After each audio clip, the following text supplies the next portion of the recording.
Yo, what's up? So Ableton announced version 12.1, which is a huge update, specifically because of the AutoShift, which is Ableton's new real-time pitch correction tool. There's a lot of great videos out there showcasing all the different features. Today we're going to focus more on vocal production and all the ear candy techniques you can do with the AutoShift to add to your vocals. And huge thanks to Ableton for sponsoring this video. Let's check it out. Okay, let's first check out the dry sample. It's just a vocal sample I took. I put it through AI to clone the voice, to change the voice for a different tone. Here it is. I won't stop running 'cause I'm on lock. If I hate that you, but a party will take you back. Nice. Now, here is the same vocal sample, just with all those added auto shifts and effects. Key part here is the automation. You see a lot of stuff opening and closing. I also split the clips with the name of each technique we're going to talk about. Let's check it out. I won't stop running 'cause I'm on lock. If I hate that you, but a party will take you back. Sweet. Okay, let's start with the first one, which is the octaves, layering octaves. You'll see here I did everything in racks, which I would recommend doing. Let's see how to set this up. So let's say go back to our dry. Let's load AutoShift. And how I like to do it with stacking up the AutoShifts is grouping it to an audio effect rack, opening up the chain list, creating a chain. This will be our dry, no effect. And here is our AutoShift. Let's solo it and let's start working with it. So first of all, we want octave higher. Let's call it plus 12. Let's go right here in the pitch 12. And most of the time when you're repitching, you also want to play or with the format or add some format follow, which will change automatically the format as the pitch changes. Just a different tone. Won't stop. Nice. Now we can adjust the volume to layer it. Excellent. Now all this automation that I did is I just mapped, let's map it to a macro here, and I can automate this to only turn on, let's say, let's first of all turn all the way off. And turn it on, let's say, just here. I won't stop. Nice. And then the second one, I did the same thing, just with an octave lower. So let's take this entire chain, duplicate it. I'm going to map it to a different macro. Nice. Let's solo this. Let's take it an octave lower. And now we'll play with the format and format follow to get the tone that we like. I won't stop running 'cause I'm. Nice. And now we can automate this to turn on only here. I won't stop. Excellent. So octaves are super useful.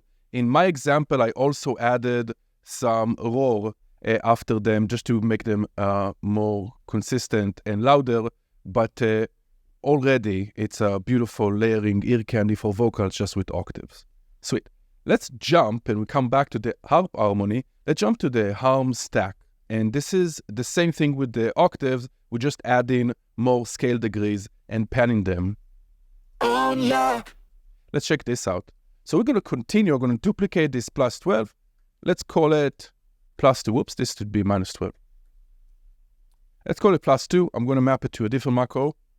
Nice. And now we're going to use the scale mode. AutoShift is the first audio effect that allows that, which is awesome. It's going to lock to our global key. I first set it up right here on the top. Make sure we're selecting that. Nice. Let's say reset our pitch.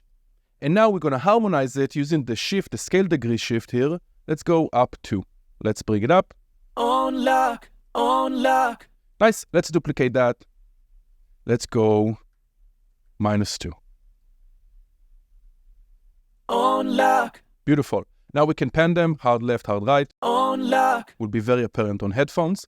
And you don't have to end there. You can continue and add in more notes, even the same notes, but just add small variations between them. For example, let's duplicate the plus 2. Let's move it to the other side, not all the way. But now let's add a different format and maybe a tiny bit fine-tuning just to create a variation. Let's do the same for the minus 2. Take it to the other side. Maybe go down in the format. Nice. And now we have a much wider, thicker sound. On lock. Beautiful. If you want to take it a step further, you can start creating some randomization, small randomization in all those parameters that we just talked about, the format follow, the pitch. So we can use, for example, an LFO for that. Let's set the LFO to random. Maybe some smooth to smooth the corners to round them. Let's put it on remote mode and let's map it to, you don't have to put it on remote. I just want to see it moving so we can see it in the video, but you can use the mod. Remote, let's map this, fine tune. Now this is too much, so we can adjust the minimum and maximum. Let's say something like this. Nice, maybe even more. And let's do the same. I'm going to open up the multiple destination, remote. Let's map it to our other one right here. But once again, let's set up the minimum and maximum. I'm going to invert them so they're slightly different. Sweet. So now they're ever changing in pitch, which can also add to the thickness of the stack. We don't have to end there. We can continue. I can add, for example, a line delay. This will help us just change the timing slightly of the layers. Let's change the delay mode to distance, link them, and let's map this. Also here, we're going to make sure it's not too much. So let's take down the maximum. Let's map the other one as well. Oh, we need another align delay on distance. And let's map that. Nice. Again, let's flip it, but we don't want too much range. Sweet. So now we have slightly pitch variation, but also a tiny bit delay variation as well. Now I do want to mention, we're going to use the LFO for something else, but in the LFO, you can add some randomization to the pitch here as well, and even to the format. But we'll check out the LFO in a second. Here we're using an external LFO to do all of that for us. Here is our stack. On lock. Beautiful. On lock. Let's add also our low and high octaves. On lock. Beautiful, really thick and amazing. You can add your own effects on it. Right now, we'll leave it like that. Let's move on, talk about the other techniques. Next, let's check out two simple but super awesome effects you can do for your vocals as ear candies. So first, we're going to use the format shift in here by just automating the formats to go up or down on a certain phrase like this. If I had that you. And this is without the format shifting. If I had that. And with. If I had that. Right, and the only thing we did here is automated the format shift right here slightly down. Let's try from going from below. If I had that you, but. Super cool. And in this case, I also automated the panning from left to right for some extra movement. If I had that you. And here on this U, we just layered with the octave below. You. If I had that you. Nice. Easy trick to do. Now, the next one, we're using the same auto shift. As you can see, I automated the dry wet here to turn on this one, the format shift, and then in this fan effect, the fan like you're talking into a fan. But. So let's see what's happening here. I'm going to go to our dry. Let's do it on our dry. We're going to fold this, turn this off right now, and let's load auto shift. So let's create this fan effect right here on this word. Let's fold this. Nice. So I'm going to go to the LFO, turn it on. I like to use the saw up. Let's use the saw up. And we're going to map the LFO to the volume right here. Let's speed it up. Nice. And the last step is just to automate the speed just a tiny bit. So it slows down, which is super fun. You can also map it to the pan. Okay, that kind of the stereo effect. So this is a super awesome, easy effect to do just with the built-in LFO. I would recommend experimenting. There's a lot of cool stuff you can do here. In my example, I automated the dry wet. Just so it's coming in a bit more smoother. Awesome. Nice. Next, let's check out the harmony rack. So if I go back here, we have this chain right here. Let's check this out. That we have the auto shift set to harmony mode or set to MIDI in mode, listening to this MIDI track right here, MIDI 14. We have it right here. And here we have just a few notes, kind of give us an extra counter melody on this fan effect that we have. Let's listen to just that so we can hear it. Nice.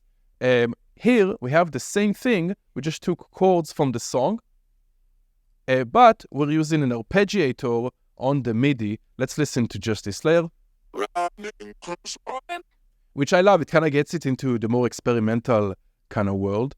and it's more of an ambiguous effect. Let's listen to it also with the dry vocal. Running 'cause I'm on lock. Beautiful, love it. Nice. And the last one is this automated harmony. So let's go to it. And I have these 2 extra chains here just with auto shifts. They're duplicated, slightly detuned between one another, but panned left, hard right. Now, let's solo just those 2. So as you can see, I automated the shifting of the scale degrees here. Let's look at that. Play around with it until I found something I like. I used the pencil for this. And it created this extra counter melody or harmony that we can customize without the need of having this external MIDI, just like we just saw.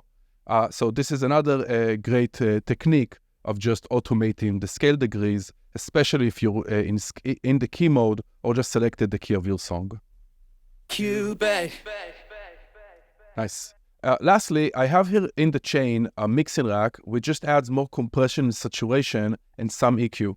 I would recommend, even if you're using vocal samples like me, and they're probably already compressed and EQ'd, because we're adding all these extra layers with the auto shift, I would recommend adding a bit more compression to glue everything together at the end. Nice. There's so much more to explore with the auto shift. Please share in the comments any techniques you might discover, and it's worth sharing. Just to emphasize again, automation is key here when doing this type of things, when we want to create just different effects on different phrases of the vocals. Automation is key. Nice. Hope you like. I'll catch you next time.